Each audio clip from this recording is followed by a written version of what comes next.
Humza, you naughty, naughty boy. Yusuf apologises for shortcomings with release of COVID inquiry WhatsApp messages. Is it? People were making fun of me. Is it not pronounced WhatsApp? Is it WhatsApp? WhatsApp. WhatsApp. Shut up, I'm Scottish. Opposition leaders accuse First Minister and Deputy of misleading Holyrood after they are forced to retract statements about message requests. Humza Yousaf has apologised for shortcomings with the release of government WhatsApp messages as he faced new secrecy allegations over legal advice and private emails written during the COVID crisis. The First Minister apologised unreservedly on Thursday after the UK COVID inquiry challenged the accuracy of parliamentary statements made last week by him and his deputy, Shona Robinson, about its request to access to WhatsApp messages. As he did so, Yousaf then appeared to be wrong-footed by questions from the Scottish Labour leader Anas Sarwar, who pressed the First Minister on why his government had refused to give the inquiry full unredacted copies of its legal advice during the pandemic. Yousaf insists that his government was committed fully and unequivocally to cooperating with the inquiry, but said he would need to ask the government's law officer for more information on the dispute.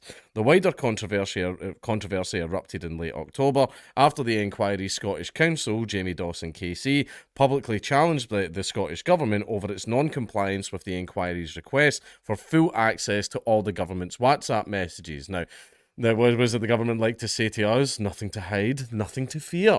Well, right, so what are you worried about? Why is everybody so reluctant? Why are apparently there's all these accusations and messages getting deleted? Why is it taking so long for them to get handed over? I'm just saying it's a little bit suspicious.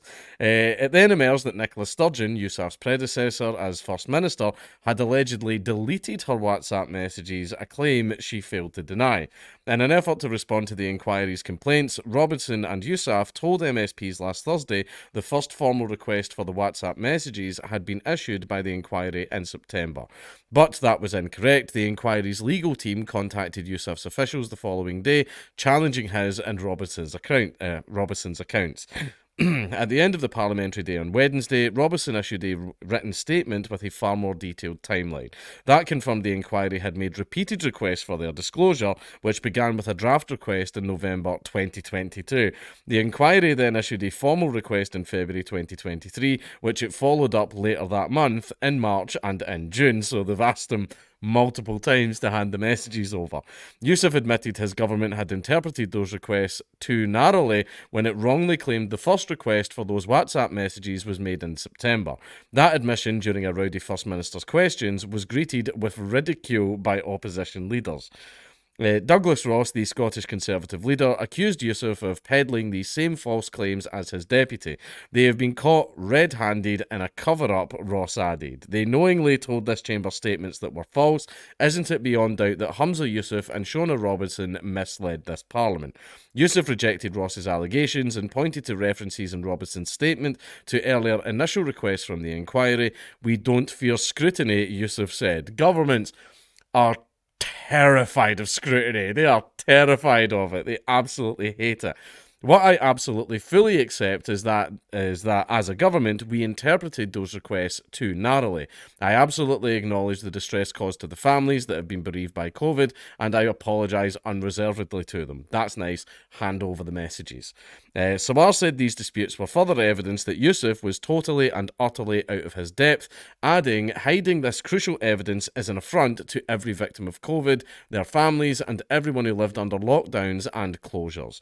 Yousaf's official spokesperson said the government was in discussion with the inquiry about how legal documents would be used and what would be disclosed from them. He said that there were sensitivities about the release of legally privileged information, an issue the Welsh Government had already begun exploring with the inquiry. And here we are at the end of the article. So yeah, no comment to be made. I kind of feel that Ross was maybe very, very, very on point. There does seem a little bit of tomfoolery. It always seems to be a little bit of tomfoolery, a lot of lying, a lot of subterfuge, a lot of underhand, dodgy stuff going on with the SNP. But then again, they are a government.